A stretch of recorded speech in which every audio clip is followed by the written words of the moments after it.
sa Papa Dudut Stories, ikaw ay hindi nag-iisa.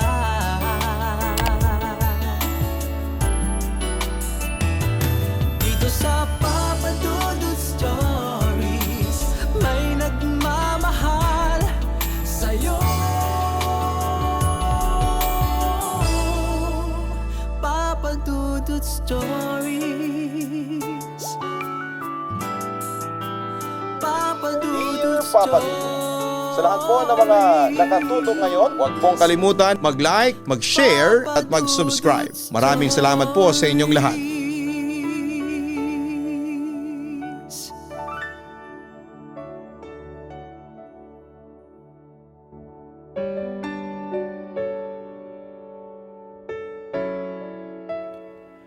Isang pinagpalang gabi sa inyong lahat. Isa na po ako sa mga avid listeners ng inyong programa sa radyo at sa pamamagitan ng aking pamangkin na millennial ay nalaman ko rin ang inyong official YouTube channel, ang Papa Dudut. Sa segment ninyo na Papa Dudut Stories. Siya nga pala, ako si Eileen, 31 years old at dati akong canteen helper sa isang private school dito sa Tandang Sora. Simple lamang ang istorya ng buhay ko. Na mabigat sa una pero kinalaunan ay naging masaya at alam kong kapupulutan ng aral. 20 years old ako noon nang una akong ma-inlove kay Temyong, isang taxi driver. Mabilis ang mga pangyayari. Kaagad na nahulog ang loob namin sa isa't isa. Minahal ko siya at ibinigay ko sa kanya ang buong buhay ko.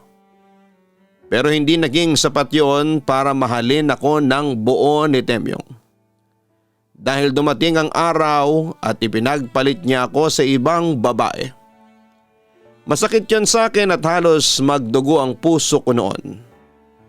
Pero hindi po ako nawala ng pag-asa at naghabol ako kay Temyong.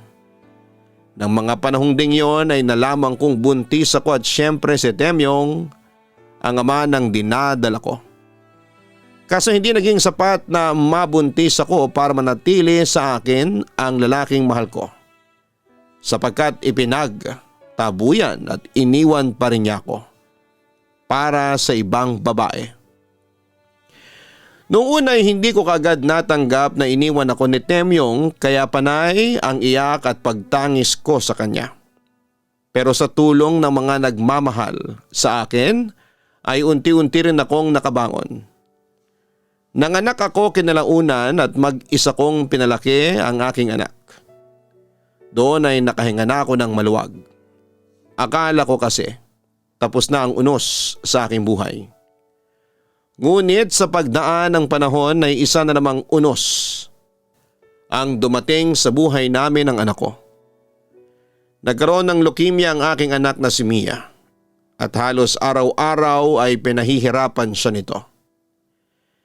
Bilang isang ina ay masakit yon sa akin at parang dinudurog ang puso ko sa tuwing dumaraing sa sakit ang aking anak.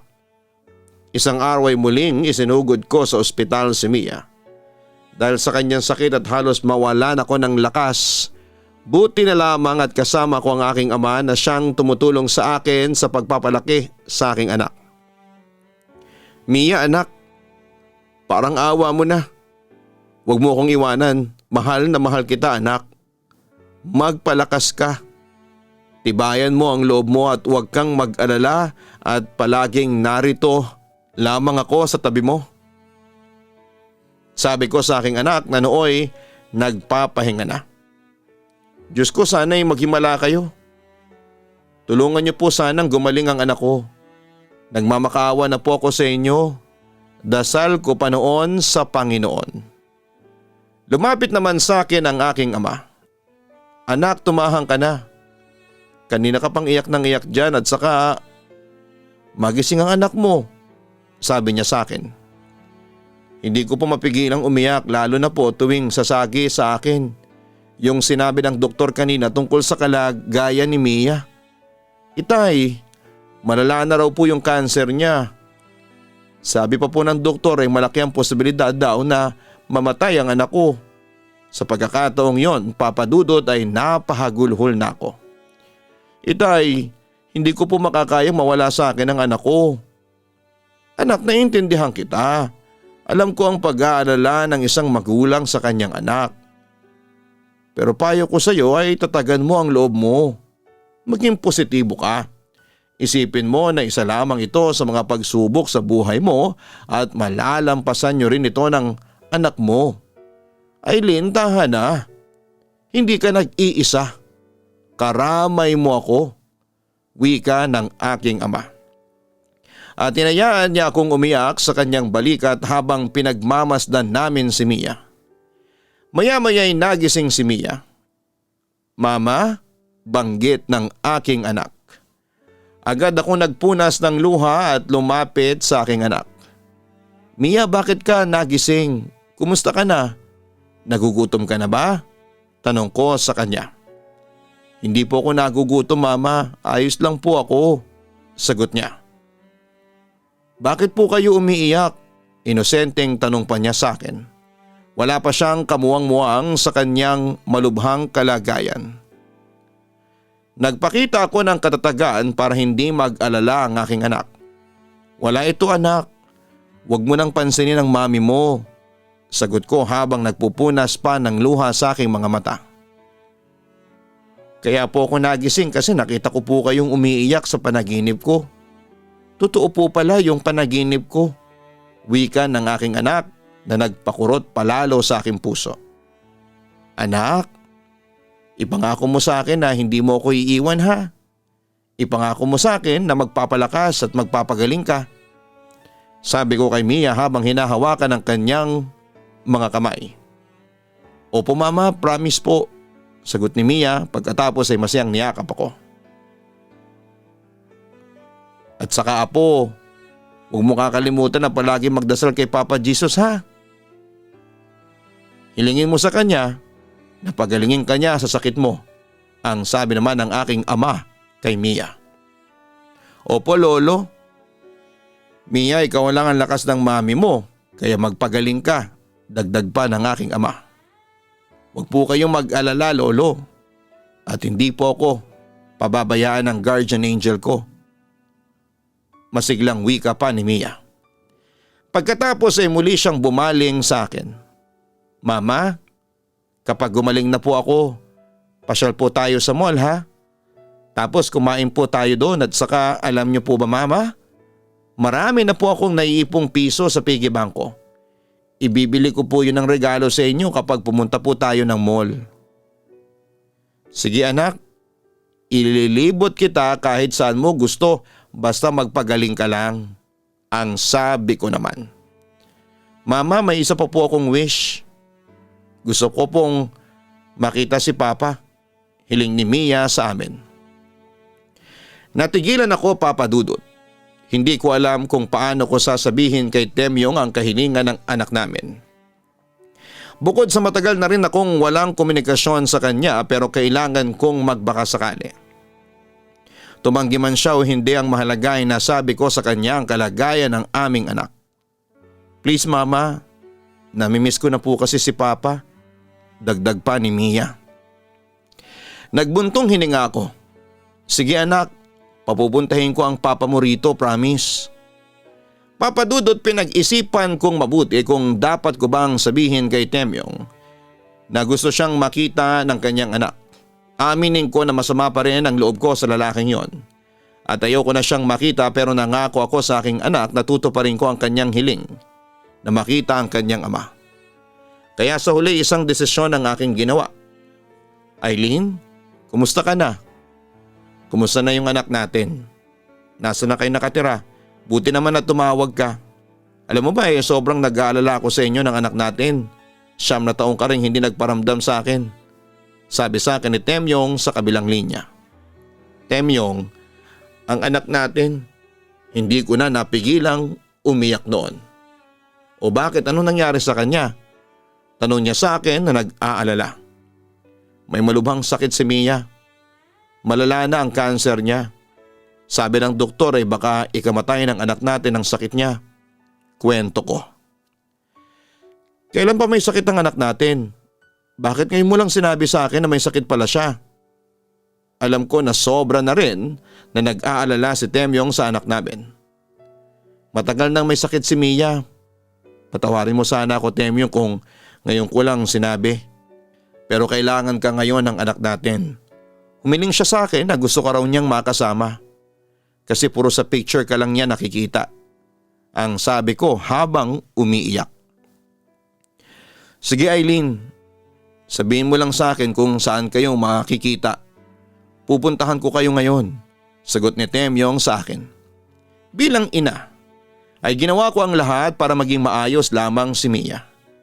Ibinigay ko sa kanya ang anumang naisin niya at isa na nga doon ang makita ang kanyang ama. Baka yon ang tanging paraan para lumakas si Mia. Papa Dudut, hindi ko noon makakalimutan ang unang pagkikita nilang mag-ama. Bakas na bakas ko sa mga mata ni Mia ang labis na pagkasabik dahil wala siyang nakagisnang ama. Si Temyong naman ay labis din ang pangungulila sa anak ko at bakas na bakas ko noon sa mga mata niya ang paghingi ng tawad sa anak ko.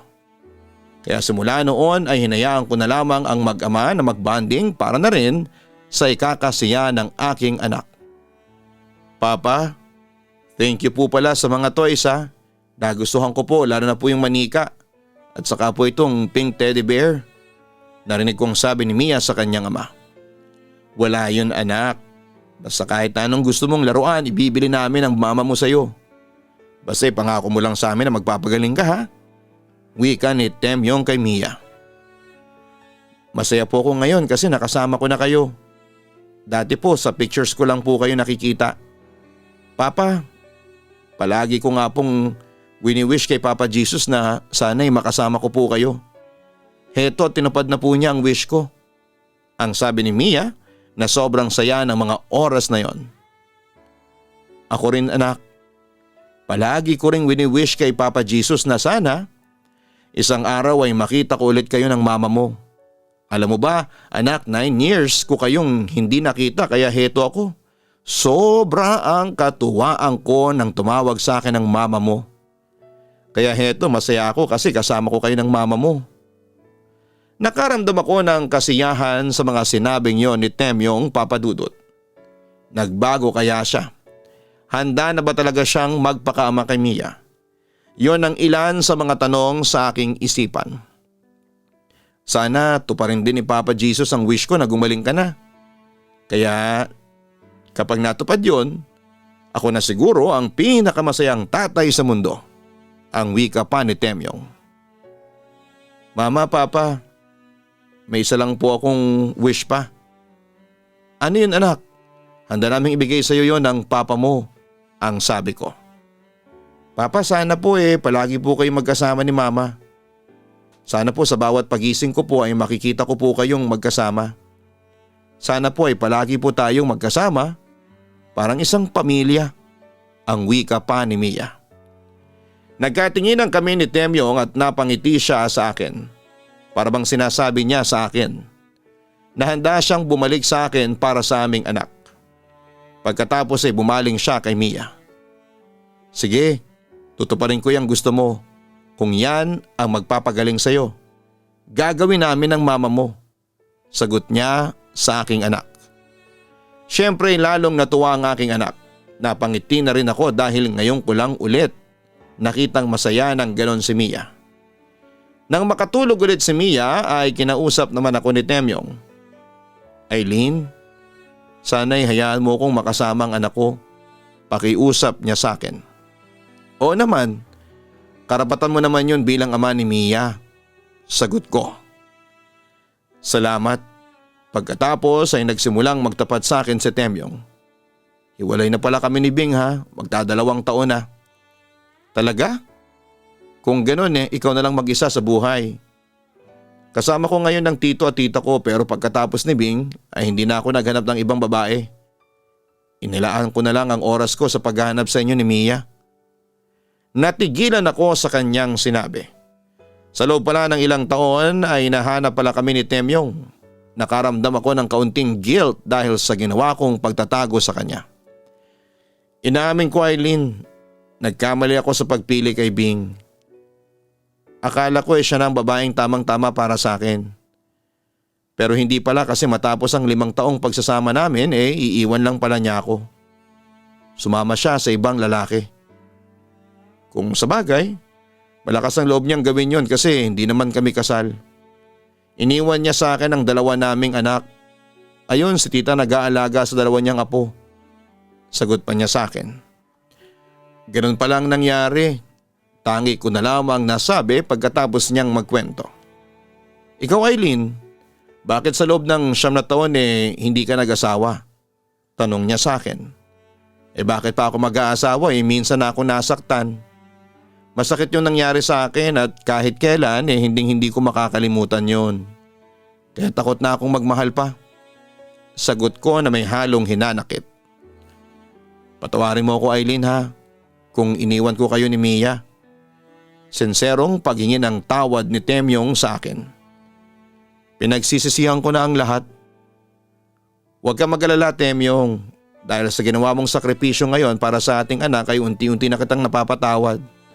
Ang mahalaga lang naman sa akin ngayon ay mahal mo ang ating anak. Samantala lumipas ang ilang araw ay muling nakalabas ng ospital si Mia. Dahil lumakas naman siya kahit papaano. Siguro dahil na rin sa pagiging masiyahin niya kapag kumpleto ang kanyang mga magulang. Habang nakikipag-bonding si Temyong sa aking anak ay hindi ko noon namamalayan na nagiging malapit kami ni Temyong sa isa't isa. Malalim na ang gabi. Hindi ka ba uuwi sa inyo? Tanong ko sa kanya isang gabi. Baka namang magtampo na ang mga anak mo sa iyo kasi alam mo na, madalas kang naririto para alagaan si Mia. Hindi magtatampo sa akin ang mga anak ko. Pinaliwanagan ko na sila. Hindi naman nagbago ang pagtingin ko sa mga anak ko Yun nga lang, mas kailangan ng atensyon ni Mia dahil sa sakit niya. At saka ngayon ko lang nakasama si Mia. Sagot pa ni Temyong sa akin. Pagkatapos noon ay nagtimpla ko ng kape para sa aming dalawa. Kaunting kwentuhan hanggang sa nauwi na naman kay Mia ang usapan. Doon ay hindi ko napigilang umiyak sa labis na pag-aalala. Hindi mo maiiwasan sa akin ang umiyak. Nanay ako. Nararamdaman ko ang bawat paghihirap at pinagdaraanan ni Mia. Kasi anak ko siya. Alam ko na hirap na ang anak ko sa sakit niya. Alam mo Temyong, kung pwede ko lang sanang saluhin ang sakit niya, siguro matagal ko nang ginawa yun. Ayaw ko nakikita si Mia na umiiyak at naghihirap sa tuwing sumusumpong ang sakit niya. Sabi ko habang umiiyak. Naintindihan kita, ang sabi ni Temyong. Pagkatapos ay sinandal niya ako sa kanyang balikat at tinulungang pakalmahin. Huwag kang panghinaan ng loob. Dapat tayong mga magulang ni Mia tinitibayan natin ang loob natin. Manalig tayo sa Diyos. Isipin mo ha, kung panghihinaan tayo ng loob, mas lalong mawawala ng pag-asa ang anak natin. Sa atin lang siya kumukuha ng lakas. Dapat ay ipakita natin kay Mia na matatag tayong dalawa para magkaroon siya ng inspirasyon para lumaban sa sakit niya. Dagdag pa niya. Na-realize ko na tama si Temyong kaya unti-unti kong pinahid ang aking mga luha. At saka aminin kong nakaramdam ako ng comfort habang nakasandal ako sa balikat ni Temyong. Alam mo minsan iniisip ko na hindi siguro ako iiyak ng ganito kung hindi ka dumating sa buhay ko. Sa loob ng 9 na taon simula nang ipagpalit mo ako kay Bing, palagi na lang akong umiiyak. Nung una ikaw lang ang iniiyakan ko kasi hindi kita makalimutan noon sa isipan ko. Tapos sa pagdaan ng panahon unti-unti ako nakaka-move on sa'yo. Akala ko matatapos na ang pag-iyak ko. Yun pala si Mia naman ang magpapaiyak sa akin. Temyong, ipinanganak lang ba ako para umiyak? Huwag kang mag-alala Eileen. Hindi ko na kayo iiwanan ni Mia. Paniniguro ni Temyong sa akin. Talaga? Halos hindi ako makapaniwala sa sinabing yon ni Temyong. Sana tanggapin mo ulit ako sa buhay mo Eileen. Pinapangako ko sa inyo. Hindi ko nasasaktan ang puso mo. Wika niya. Mahal na mahal ko kayong dalawa ni Mia.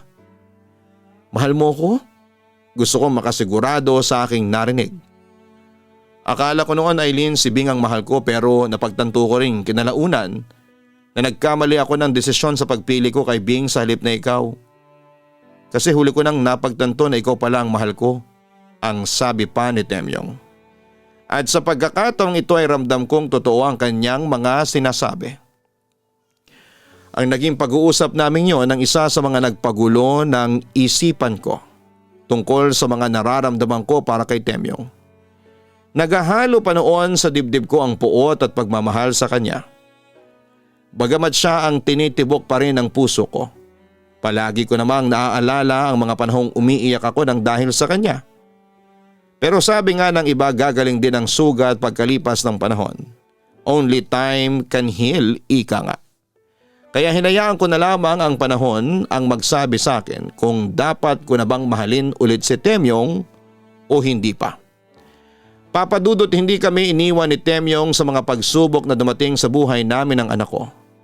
Naging positibo ako at malaki ang pag-asang gagaling din ang aking anak sa kanyang sakit.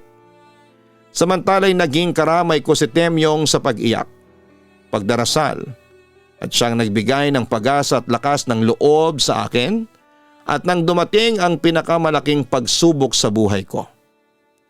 Nagpasya kaming isugod si Mia sa ospital dahil naghihingalo na ang aming anak. Labis kaming nataranta ni Temyong habang sinasakay sa ambulansya si Mia. At habang bumabiyahe ay abot langit ang aming pagsusumamo na sana'y mailigtas ang anak namin. Mia, pakiusap, lumaban ka, parang awa mo na. Lumaban ka, hindi ka mamamatay. Hindi ako papayag, Mia. Kaya mo yan, lumaban ka. Ang sabi ko sa aking anak habang inaasikaso ng dalawang nurse ang naghihingalong si Mia sa loob ng ambulansya. Mama, sana po mahalin niyo po si Papa. Yun lang po sana ang huling hiling ko sa inyo, ang sabi ni Mia sa akin. Oo Mia, mamahalin ko ang tatay mo, pangako. Umahagulhol ako ng mga oras na yon. Love na love po kayo ni Papa. Sinabi po niya yun sa akin. Yun ang huling mga salitang binanggit ni Mia bago siya lagutan ng hininga. Sinika pa siyang i-revive ng mga nurse sa loob ng ambulansya pero wala na talaga. Wala na si Mia, iniwan ako ng aking anak. Nang oras ding yon ay halos gumunaw na ang mundo ko. Hindi ko matanggap na patay na si Mia. May pagkakataong hinihiling ko sa Diyos na muli niyang buhayin ang aking anak o di kaya ay panaginip lang ang lahat. Ngunit wala na talaga si Mia. At kailanman ay hindi na siya babalik pa. Pagkatapos ideklarang dead on arrival si Mia ay agad siyang dinala sa morgue. Si Papa ang bumili ng bagong damit ni Mia habang ako naman ay parang baliw na wala sa sarili.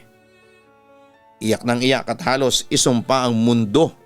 Dahil yung isa sa iilang mga taong nagmamahal sa akin ng totoo ay nawala pa. Pero dumating si Temyong at sinubukan niyang palakasin ang loob ko.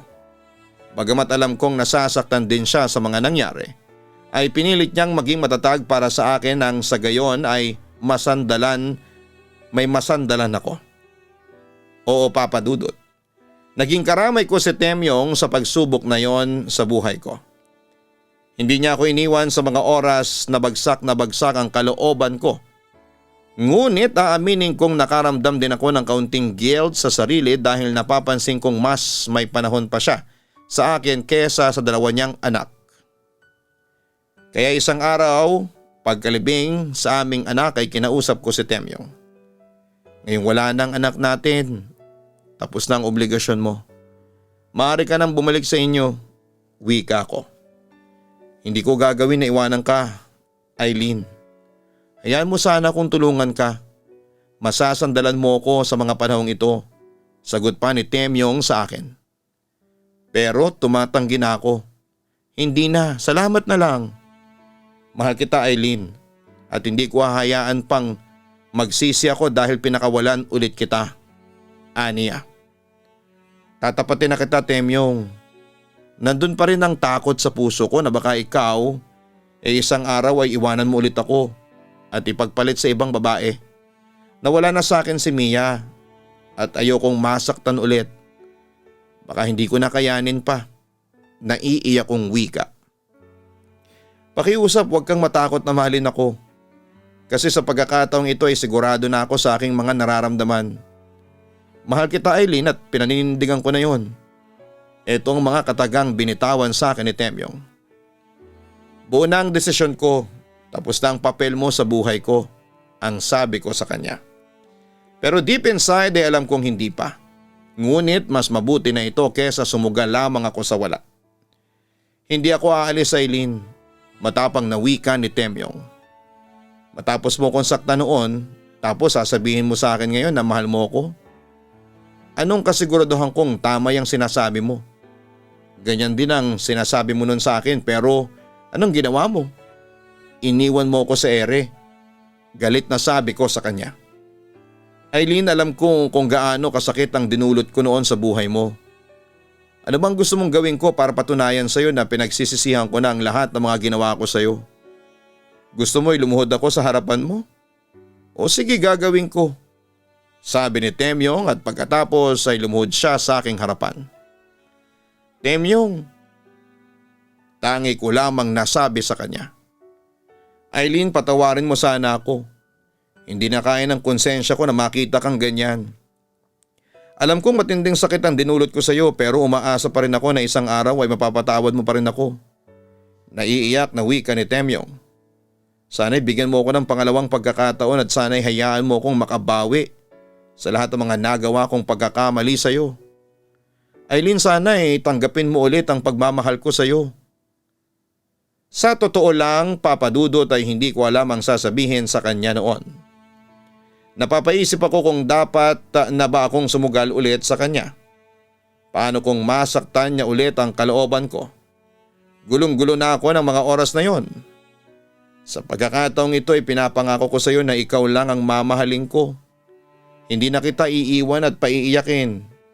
Eileen, mahal na mahal kita at handa akong gawin ang lahat. May balik mo lang ang tiwala mo sa akin. Yon ang mga binitawang salita sa akin ni Temyong bago ko umalis at iniwan siyang nakaluhod at naiiyak. Pagdating sa bahay, agad na napansin ng aking ama ang halos namumugto kong mga mata. Alam niyang may kinalaman ito sa pag-uusap namin ni Temyong sa burol ni Mia. Itay, bakit po ganun? Akala ko po wala na kayong pagmamahal sa kanya. Akala ko po tapos na ang lahat sa amin. Pero bakit po nangyari sa akin ito? Sabi ko sa aking ama. Kahit na hindi mo sabihin sa akin ay minahal mo si Temyong sa loob ng 9 na taon. At hanggang ngayon ay siya pa rin ang laman ng puso mo.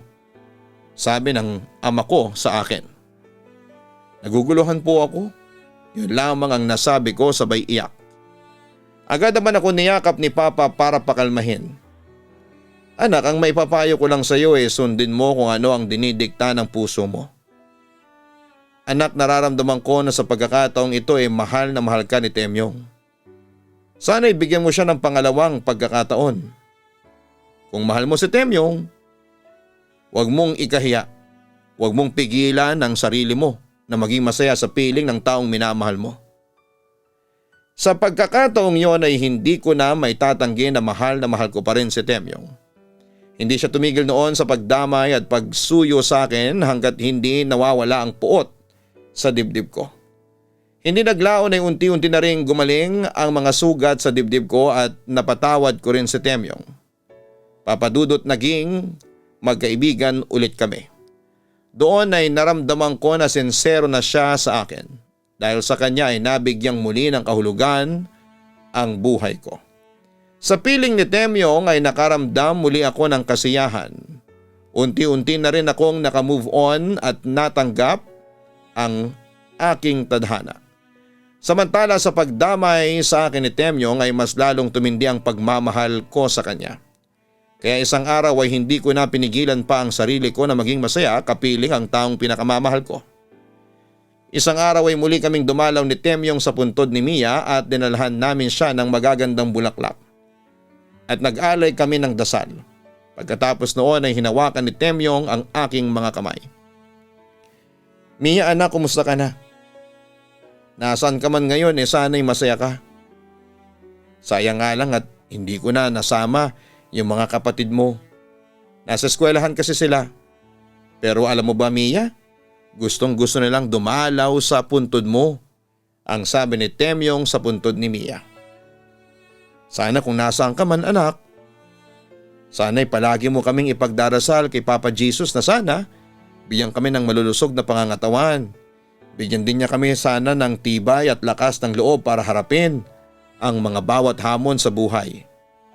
Anak, mahal na mahal ka namin ng papa mo, ang sabi ko naman sa aking anak. Naramdaman kong nasa paligid lamang noon si Mia. Masayang masaya na makasama kaming muli. At saka anak, may sasabihin ako sa iyo. Naku, tiyak na matutuwa ka dito. Bigla na lamang sabi ni Temyong. Nagtaka ako. Teka, ano naman yun Temyong? Tanong ko sa kanya. Ngunit nagpatuloy si Temyong sa pagkausap sa puntod ng aming anak. Mia, hindi ba't nangako ko sa iyo na mamahalin ko ang mama mo ng buong tapat? At saka hindi ba gustong-gusto mo magkasama na kaming dalawa? Alam mo ba Mia? Tutuparin ko na ang pangakong yon. Ano bang ibig mong sabihin? Muli kong tanong sa kanya. Aaminin kong nakaramdam ako ng sobrang excitement sa sinabi ni Temyong sa aking anak. Aileen, tamang-tama. Narito tayo ngayon sa puntod ng anak natin. Ito na siguro ang tamang panahon para sabihin to sa iyo. Napangiti ako. Na ano? Huminga muna ng malalim si Temyong bago nagpatuloy. Aileen, tatanggapin mo ba ako bilang asawa mo? Sa sobrang gulat ay nanatili lamang akong nakatitig sa kanya. Aileen, mahal na mahal kita.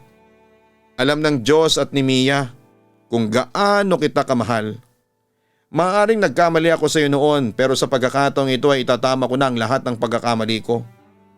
Nangangako ko ngayon sa harap ng puntod ng anak natin na ikaw lamang ang kaisa-isang babaeng mamahalin ko at gusto kong makasama sa panghabang buhay. Nangangako ako na kailanman hindi kita iiwanan at ipagpapalit kanino man. Hindi rin kita paluluhain dahil sa sama ng loob. Bagkus ay iaalay ko ang buong buhay ko para sa iyo, para pasahin ang buhay mo. Aileen, sana'y bigyan mo ako ng pangalawang pagkakataon. Pagpapatuloy pa niya. Dahil doon ay isang desisyon ang aking ginawa. Oo Temyong, binibigyan kita ng second chance. Tinatanggap ko ang pagmamahal mo sa akin. Halos maiyak naman si Temyong sa narinig niya mula sa akin. Aileen, salamat talaga ng marami. Oo Papa Dudut, sa pagkakataong yon ay handa na ulit akong sumugal kay Temyong. Sinunod ko ang aking puso dahil aaminin kong mahal na mahal ko talaga ang lalaking yon. At heto na kami ngayon ni Temyong, binigyan ng tadhana ng pangalawang pagkakataon para magmahalan. Bawat minutong lumipas ay mas lalong tumibay ang pagmamahalan naming dalawa. Tama pala na nakagagaan ang loob kapag wala kang puot o hinanakit na tinatago sa dibdib. Ang sarap sa pakiramdam at buo ang paniniwala namin ni Temyong na panig sa amin ang tadhana na kaming talaga ang magkapalaran. Sa kasalukuyan ay isang masayang pamilya na kami ni Temyong at may isa na rin kaming anak. Ako na rin ang nag-aalaga sa dalawang anak niya kay Bing. Maganda na ang takbo ng buhay namin ngayon. Ngayong pandemic ay nagpasya kaming mag-online selling at sa awa ng Diyos. Marami namang kaming benta. At kung may dumating mang problema sa amin ay tiwala kung masusurvive namin yon dahil pareho naming haharapin yon. Ni Temyong at tiwala kami sa isa't isa. Muli maraming salamat sa pagkakataong tulad nito at sana'y magsilbing inspirasyon. Ang simpleng kwento ng buhay namin ng asawa kong si Temyong. More power sa Papa Dudut YouTube channel na Papa Dudut Stories. Lubos na nagpapasalamat, Aileen. Isa sa mga parteng masakit para sa mga magulang ay ang mamatayan ng anak. Totoong nasasaktan din sila kapag nakikita nilang umiiyak at nagdurusa ang kanilang supling. Ngunit hanga ako kay Aileen dahil sa kabila ng lahat ay pinilit pa rin niyang maging matatag para sa kanyang anak na si Mia.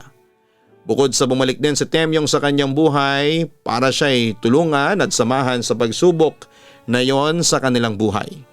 Hindi masamang bigyan ng pangalawang pagkakataon ng isang tao ha? Lalo na kung nakita naman natin na lubos niyang pinagsisisihan ang kanyang kasalanan.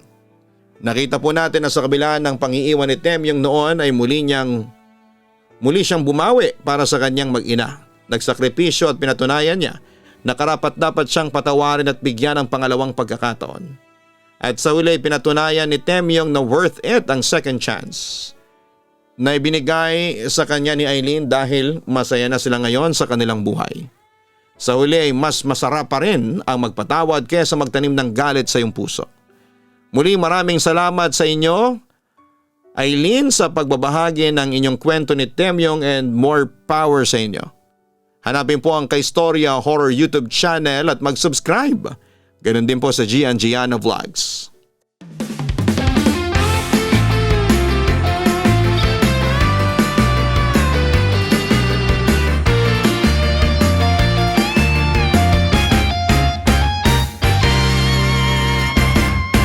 Hanap mo ba'y manok na masarap?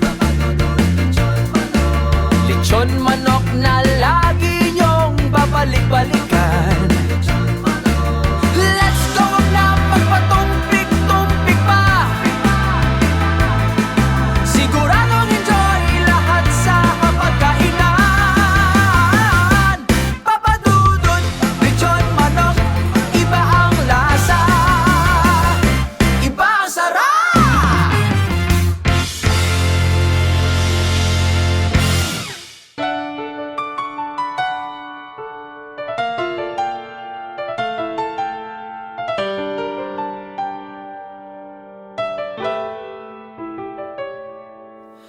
Ang buhay ay mahiwaga,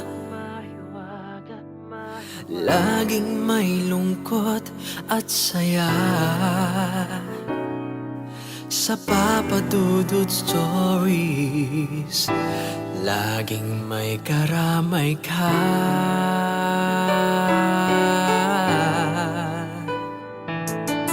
Mga problemang kay bigat,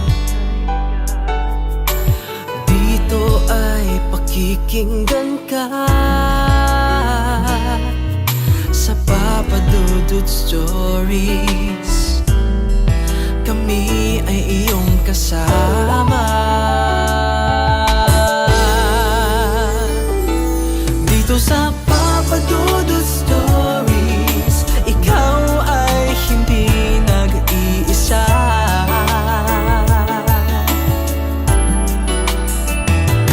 Dito sa Papa Dudut Stories, may nagmamahal sa'yo. Papa Dudut Stories,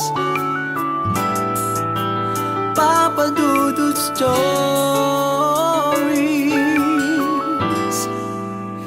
Papa Dudut Stories.